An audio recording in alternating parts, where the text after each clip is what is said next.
Welcome back to another edition of Dark Power, guys. We are always glad to see you. We are always glad to spend time with you. And we have 3 shows to get to. AEW Dark, Impact, and now UWN Primetime Live. So let's get straight to it. But before we do, guys, remember, hit that like button, share, comment, subscribe. If you have not subscribed already, we'd love to hear your comments. And yeah, guys, just after that reminder, let's just jump straight through it. So today we have a little bit of a shorter episode of Dark, some good matches here on Dark. And starting us off, we have SCU versus Ryzen Ray Rosas. Ray Rosas is actually going to come up again later in another one of our 3 shows. We always like cross-pollination between all of our wrestling, do we not?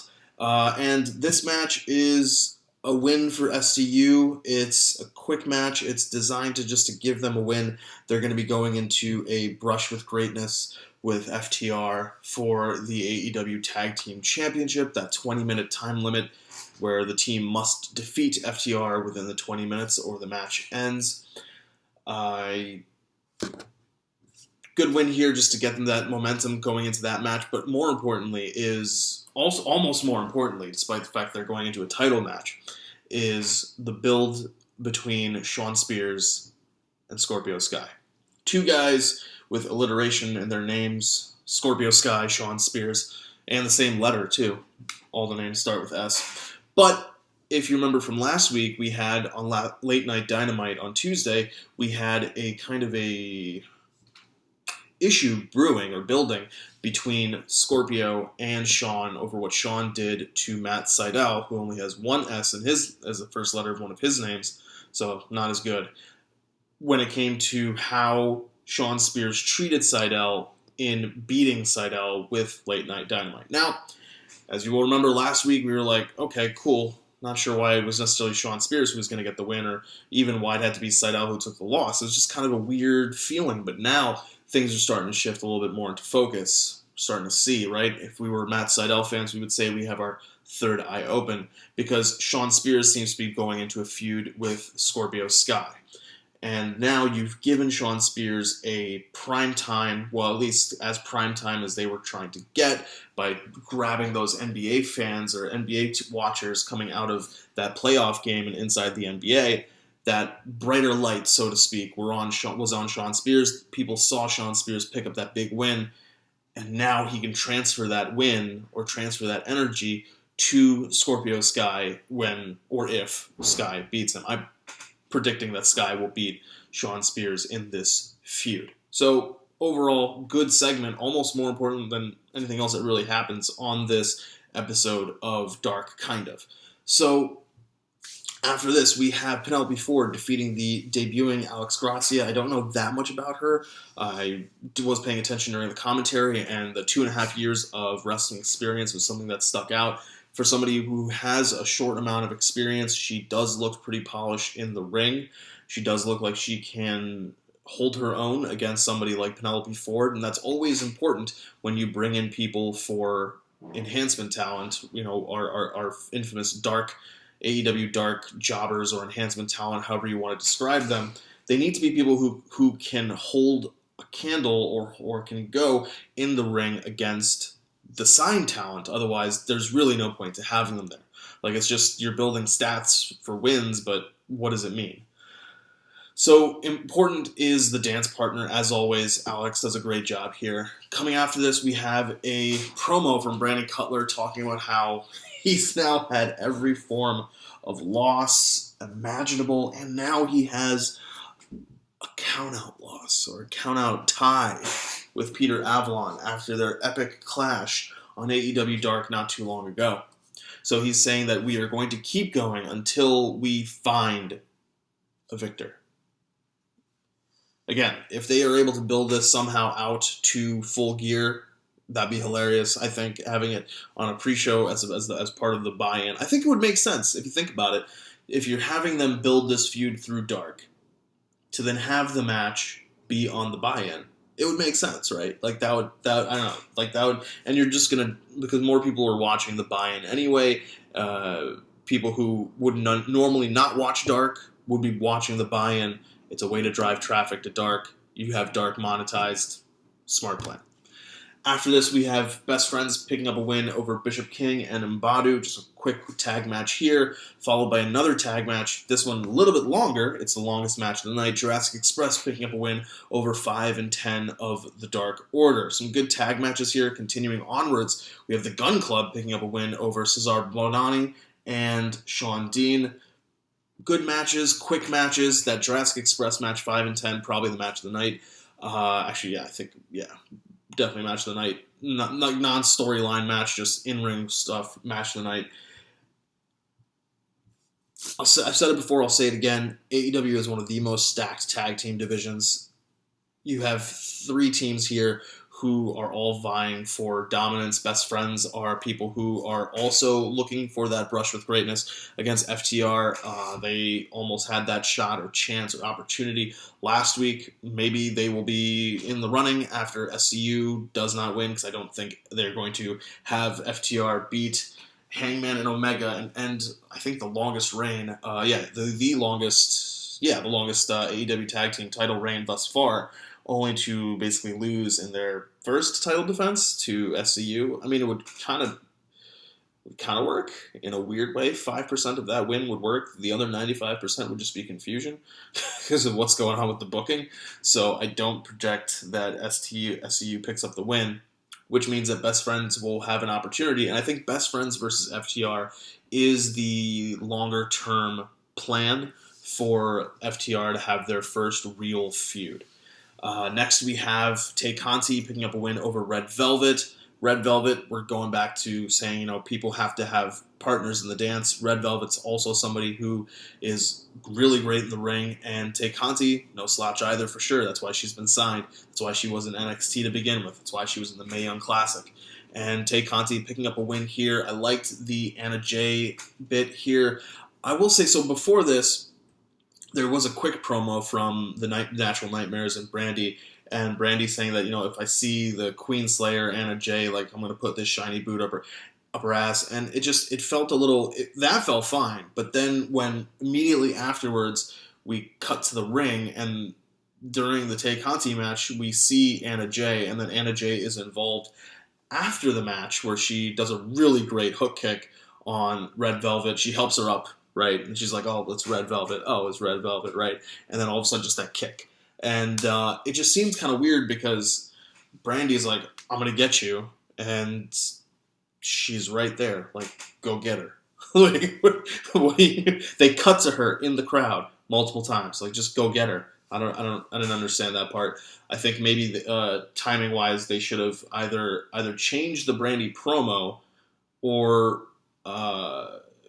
said something along the line, or maybe moved the match. Maybe if they moved that match, the Conti Red Velvet match, to earlier in the show. Then when they have the Brandy promo, Brandy can say something like, "I saw what you did to so and so, and if I catch you out there during this match, I'm gonna get you." Something like that would have just made a little bit more, the flow and the logic of the show would have made a little bit more sense. But what can we say? Dark is a little bit chaotic sometimes, and that's where the Chaos Project comes in. That was a horrible but also great transition. Chaos Project coming in with a win over the New Hollywood Blondes, Brian Pillman Jr. and Griff Garrison. Chaos Project is being built up, I think, to maybe do something in the tag team division. Again, stacked tag team division. Serpentico is getting more shine than he would have if he was not with Luther, and they need to do something with Luther. So we'll see what happens with Chaos Project. After this, we have Nyla Rose beating Rach Chanel. Now, Rach Chanel is not the greatest in the ring, to me at least. I don't necessarily, there's not just that much there. So we were talking earlier about people like Red Velvet and people like Alex Gracia. You can see I don't want to say drop-off, but you can see a difference. We'll say that. You can see a difference in polish, in technique, in just veteran status, knowing where to look, knowing what to do, knowing how to do it. That's what we'll say there. And finally, in our main event, the Natural Nightmares pick up a strong win over Colt Cabana, teaming with John Silver. Part of this match deals with miscommunication between Colt and Silver, and just generally issues there because they have not really tagged before, which I thought was an interesting way to get over a tag team.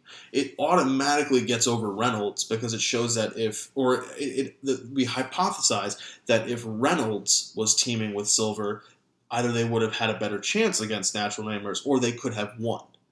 Whereas Silver's teaming with somebody he doesn't really know as well, and due to a little promo earlier, he doesn't really like, or a backstage vignette, he doesn't really like, so you can see that the importance of chemistry, the importance of knowing your partner and knowing how to trust your partner. Very, very important. That's something that's going to get, if I remember right, will be reinforced in our Impact, yes, in our Impact review in the very first match, actually.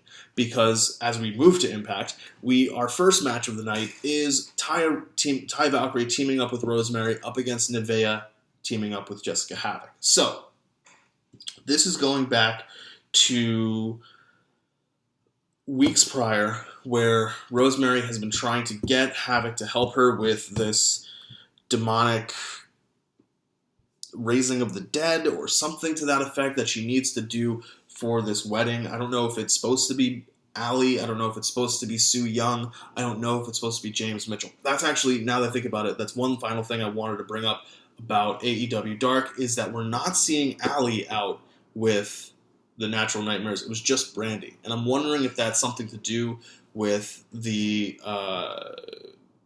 Braxton's, Pepper Parks, Blade. With Eddie Kingston saying to Blade, you got to get your house in order. And Allie is Blade's wife in real life.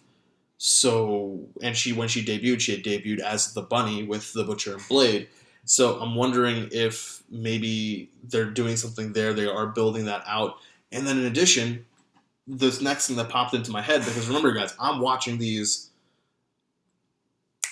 and there are connections that are happening between each show, whether it's intentional or not. And my next thought was, what if Impact and AEW are possibly working together? Not like in a permanent thing, but maybe just like a quick talent exchange because of the connection between the Good Brothers and Matt and Nick and the Elite and the former Bullet Club. What if there is a possibility of Allie being on Impact Television again, and that's part of the reason why we're seeing less of her on AEW, like she's filming stuff for Impact. It would be interesting. I don't know if that's what's happening, but it's something we can it's something we can think about, right? It's something we can say, oh, what if? That would be kind of cool. It would just be kind of interesting because then you could possibly get some really, really great matches down the road as Impact and AEW kind of builds that relationship. Because we're seeing situations where AEW is willing to work with the NWA. Why not work with Impact as well?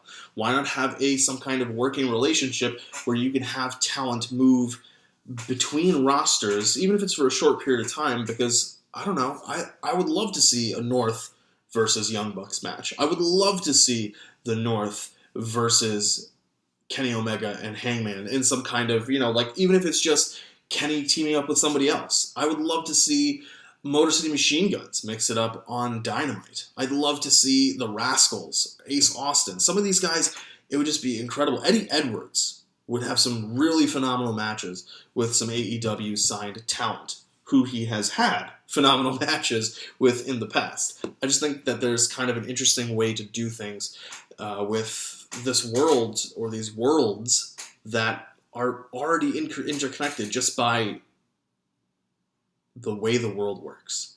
So here, going back to what we were talking about tag team chemistry, we have Ty and Rosemary teaming up against Nevaeh Havoc, and throughout the match, there is kind of some issues here with Ty and Valkyrie not knowing really how to rely on a partner. And it's not her fault. As the commentators talk about, Ty Valkyrie is far more of a singles competitor. So if she's in the ring and she's throwing forearms, suplexes, whatever the case may be, her thought when she's taking hits is not, her first immediate thought is not, let me look to my corner.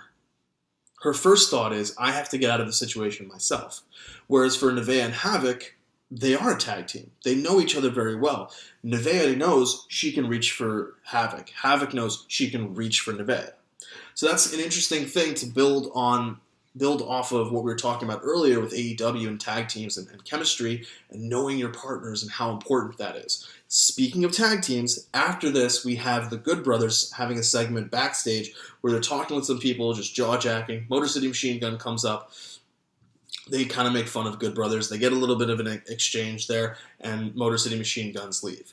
After this, we have, I think it's Gia talking to Deonna Purrazzo about Kylie Ray, and the news is announced, or the match is announced, the news breaks, that Deonna will be defending the Impact Knockouts Championship against Susie this Saturday at Victory Road. So that's going to be an important match as we look towards Kylie versus Deonna at Bound for Glory. It could very easily turn into Kylie versus Su Yung. Susie.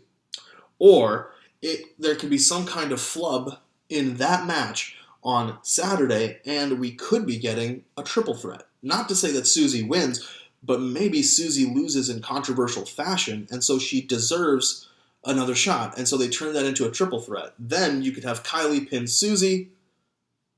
Deonna can claim that she was never actually pinned for the title, and you can move forward with Kylie versus Deonna, and you've protected your heel from taking a giant pinfall loss on a big platform that is Bound for Glory. It would just be an interesting, that's something that popped in my head when they made the Susie announcement, just how these storylines can be written and how they can be worked. But as we are in the Knockouts division, we're going to continue with having a really good match between Jordynne Grace and Tenille Dashwood. This is a rematch from last week. Last week, Tenille picked up the win. This week, it's Jordynne Grace. If you kind of have an idea of where this is going, if you're thinking rubber match, that's what I was thinking. You will not be let down a little bit later in this episode. After this, we have a backstage segment where Moose finds out that next week, live on Axis, Impact on Axis, EC3 is going to destroy the Impact, or TNA, World Heavyweight Championship. Feels a little weird because it just kind of felt like they jerked us around a bit, because EC3 tells Moose to find him. Moose fails at finding him, completely fails at finding him, and then EC3 says, "Oh, don't worry. You don't actually need to find me. I'm going to come to you. I'm going to come to the Impact Zone." So what was the point of making Moose run around like a crazy man? I think they should have had Moose actually find EC3 and do the segment, whatever the planned segment was, do it at some other location. Even if it's the parking lot outside the Impact Zone. Just tell me it's somewhere in New Mexico or something, wherever it needs to be. But I think it seems weird that EC3 is making him run around he's going to come back there. I guess maybe it's a frustration. You are frustrating the face, but that's the thing. Moose isn't supposed to be the face. Or Moose isn't a face. Moose is a heel being driven crazy by another heel. So I guess EC3 is out healing the heel. I don't know. That part of it's a little weird, but it has always been compelling television, and that's why I'm willing to give it a pass and see what happens. After this, we have a Rich Swann vignette showing that he has been rehabbing harder than he ever has before, and he will be ready at Bound for Glory, October 24th. Looking forward to that match, Rich Swann versus Eddie Edwards. Not Eddie Edwards. Am I giving something away about what's going to happen at Victory Road? I don't think so. But it will be Rich Swann versus Eric Young. Both names starting with an E. After this, we have a lot. This is a segment, a backstage segment heavy Impact, but it's moving storylines forward, and that's important. So, because we know that we're going to have a Wrestle Heavy show on Saturday, so they can afford to do more vignettes and more backstage segments and promos and things like that on Tuesday, because it's overall the build is for Bound for Glory, so they're treating this kind of as a two-part episode in a weird way, the same way that we had week 1 and week 2 of Emergence, and they kind of had a combination effect storyline-wise. So after this, we have Heath and Rhino talking about how good the Heath segments was last week with the cameos, with the build for the Heath for Impact, and Heath makes the important thing to say that he did not actually spend any of the money that Rhino got for him. What he did was he maxed out his credit cards, which was a really dumb idea. One, because credit cards have horrible interest rates, and you should try to not use your credit card as much as humanly possible. And B, because Reno scum attacks them with Hernandez, and they steal the money. And Heath had said, I'm going to use this money to pay off the credit card bill. Well, why don't you just use the money to pay for the ad time instead of using your credit card to just... I mean, I guess if he's getting cash back and points and rewards and all that kind of fun stuff, maybe. But still, Heath, what are you doing? You got kids, man. You got kids! Ugh, horrible. You hate to see it. After this, Rhino goes to Scott D'Amore and says, look, you got to help me make this right. And Scott D'Amore says, but Heath isn't signed. And Rhino says, all right, but you got to help me make this right. So Scott D'Amore says, look, if you can get Heath to sign a waiver, then at Victory Road, you two can have a tag match against Reno Scum. We're probably going to get that tag match. After this, we have a really good tag match. Speaking of tag matches, Good Brothers versus the Rascals. Good Brothers beat the Rascals. And now there is zero reason for me to... Not zero reason. I am by far... My interest in the main event is reduced after this match. Because once Good Brothers beat the Rascals, they get on the mic and they challenge Motor City Machine Guns for a match at Bound for Glory. Now, as you will remember, a couple weeks ago, the North teamed up with Ace and Madman Fulton against what was supposed to be Motor City Machine Guns and Rascals. They attacked the Rascals, removing them from the match, and the Good Brothers were inserted themselves into the match so that we could still have an 8-man tag match. Okay. During that 8-man tag match, our heel team of the North and Ace and Madman Fulton beat Motor City Machine Guns and the Good Brothers. Because of that, last week, the North and Ace and Madman Fulton were arguing over who should get a title shot because they pinned the champions. They beat the champions. That's part of why they're having this match tonight. So if the Good Brothers challenge the Rascals at Bound for Glory and get a match just because, why am I that interested in this main event? Now, to be fair, in Impact's defense, they did not actually announce that the challenge has been accepted. They did not announce that Impact Management has made that tag title match for Bound for Glory. So we could be getting a triple threat match or something to that effect. But we'll see.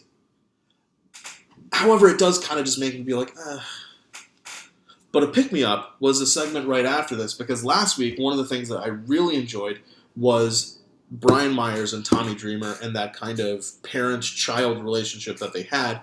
And now they show Tommy Dreamer walking backstage, and in the hallways is Brian Myers. And Brian said, if I see you in these hallways, we're going to throw down. Brian talks a little tough to Tommy. Tommy gets a nice chokehold, puts him up against some glass, and Brian, in order to get out of the situation, says, be a professional. And that's really where this whole thing started, because last week Brian refused to be a professional. So Tommy says, all right, fine. Victory Road, you and I, we'll go one-on-one. And we're going to get a match at Victory Road now because of this. I have a feeling that Myers picks up the win over Tommy Dreamer. I'm really not sure if Dreamer's there other than to put people over, which is important. You need people to do that, and you need legendsy kind of people to do that, which is always very, very important. Now, speaking of legends, or future legends, it's all about her, and it's all about Tenille. But because she tapped out to Jordynne Grace, her throat's a little messed up. She's in some pain. I can't really do a good Australian accent, but I can do that with my throat. So, she's backstage with Caleb with a K, and they're getting ready to leave to go get her some medical attention. Jordynne Grace shows up, and because I can't really talk, can't talk too well, Caleb, acting on his own, mind you, issues a challenge to Jordynne Grace for a match at Victory Road, a rubber match, because they each have a victory, right? And Jordynne agrees to the match, which we will be getting at Victory Road.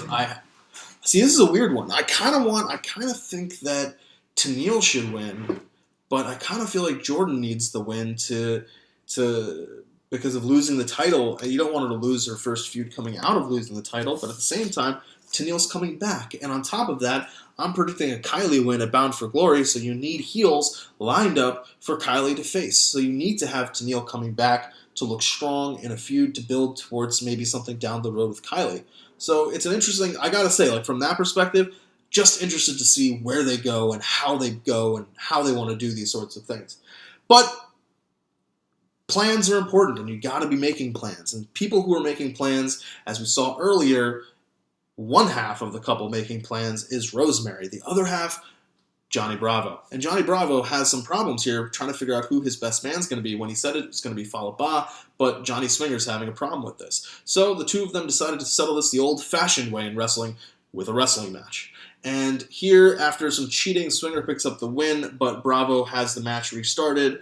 Fallah Bahh uses his considerable size and strength to quickly squash Johnny Swinger and ensure that he is the best man for the wedding. I just find it interesting also that there's a best man storyline on Impact and a best man storyline, or a wedding storyline, on Impact and a wedding storyline on AEW. It's just kind of funny. Whereas one is a completely kayfabe thing. I don't think Rosemary and Johnny Bravo are actually engaged to be married in real life, whereas Kip and Penelope are absolutely engaged in real life. So it's just an interesting twist on the tail, so to speak. If you are a, I forget his first name, but his Archer is Jeffrey Archer. Is a pretty famous writer in England, and he wrote collections, anthologies, where they were all short stories, and at the end, or towards the end of each story, there would be a twist in the tale. And one of the anthologies was literally called The Twist in the Tale. Anyway, that's your literature excursion, diversion, tangent for the week. A segment that we've never had before and probably will never have again. But anyway, after this, Rohit Raju is backstage talking about how he is going to have a Rohit Raju Open Challenge. TJP comes up and says he would like to be considered for this challenge. Rohit politely of course, turns TJP down, saying that it can't be TJP, Trey, or Chris Bay because they all got their shot. Sad. After this, Eddie Edwards comes out and is cutting a promo on... This is the segment that kind of took a turn for me. Eddie Edwards comes out to cut a promo on the attack by Eric Young, or what he thinks is the attack by Eric Young from the ending, that stinger of last week's episode, when none other than Sami Callihan comes out. Now, recently in the news, RVD and Katie Forbes left the company.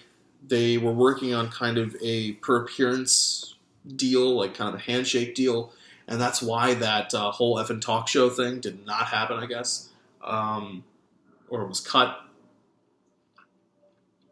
I don't know what exactly was filmed for that because these are all taped episodes.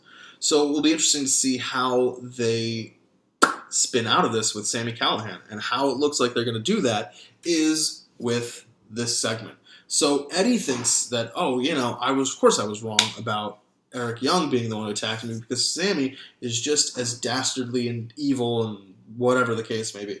And Sami says, look, Eddie, buddy, I understand what you think, but it wasn't me.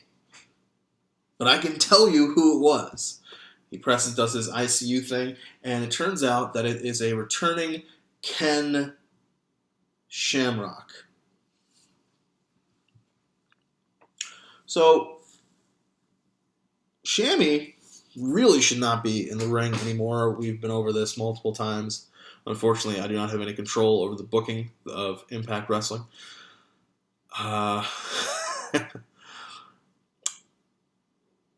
So Ken Shamrock is going to put Eddie Edwards into a ankle lock, blah, blah, blah, blah, hurt him real bad. Going to make him a little wounded going into the match this Saturday. After this, Eric Young is going to have a little bit of a promo segment where he talks about that. He has a good line in the promo segment that Eddie may not have a lot of friends, but he sure is surrounded by enemies.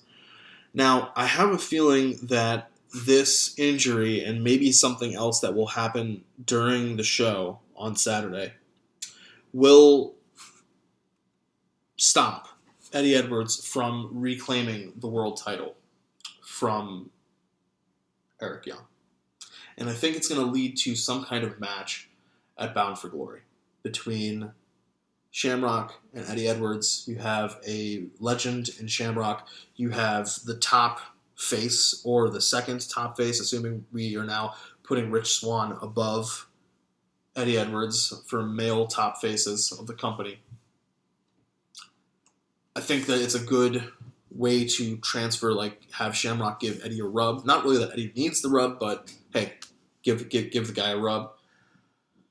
But it just, I don't know. Shamrock being in the ring just doesn't interest me anymore. Doesn't can't really go like the way he used to. Even when he's just standing there and like threatening Eddie Edwards, like, I would not want to fight Ken Shamrock whatsoever. But Ken Shamrock looks like an angry grandfather more than he does. He looks like an angry grandfather who works out way too much for his age. But you can tell he was a fighter or some kind of bouncer or something, Shylock, whatever the case may be, back in the day. Either way, see what happens.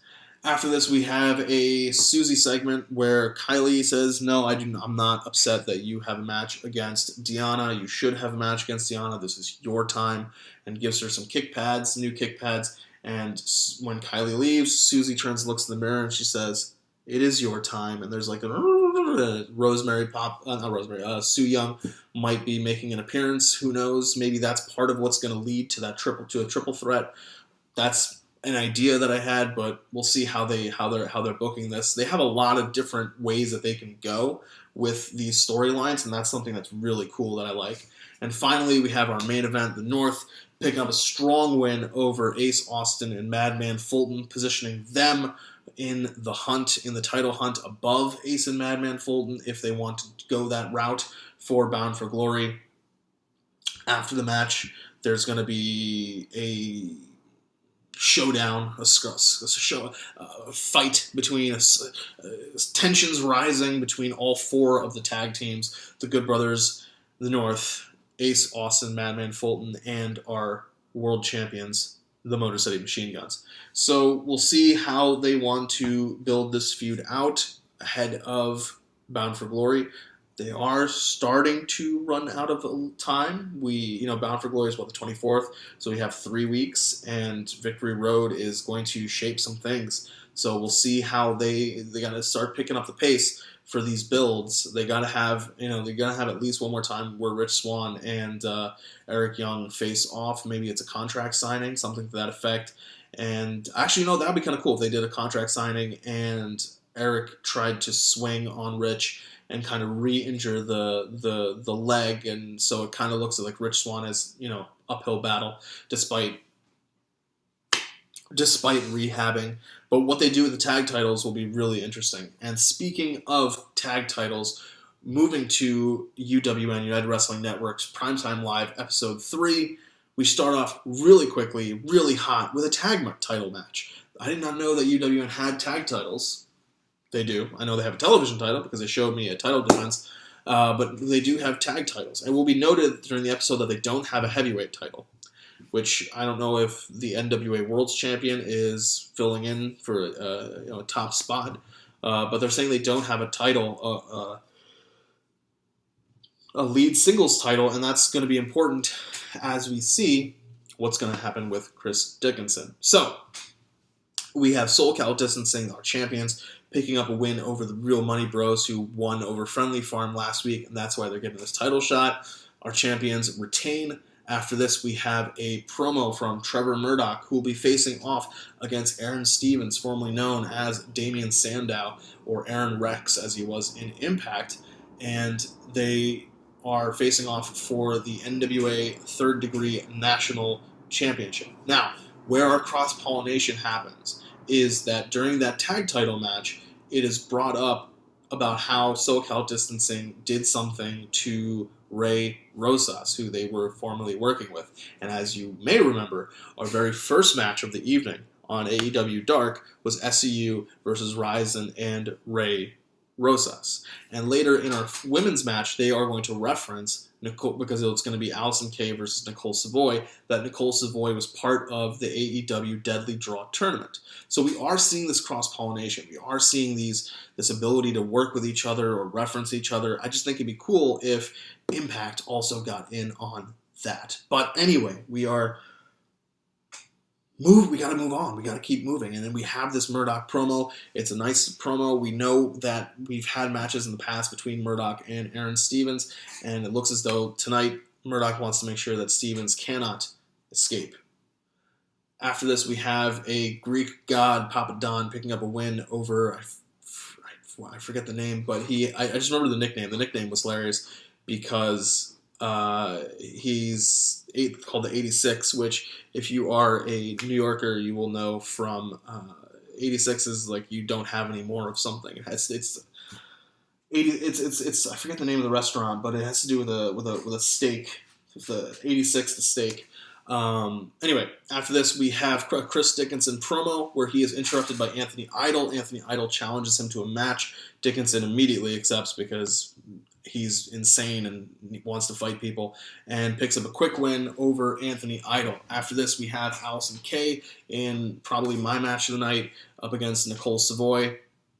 Allison Kay picking up a strong win, former NWA Women's Champion. She's the one who lost the title to Thunder Rosa.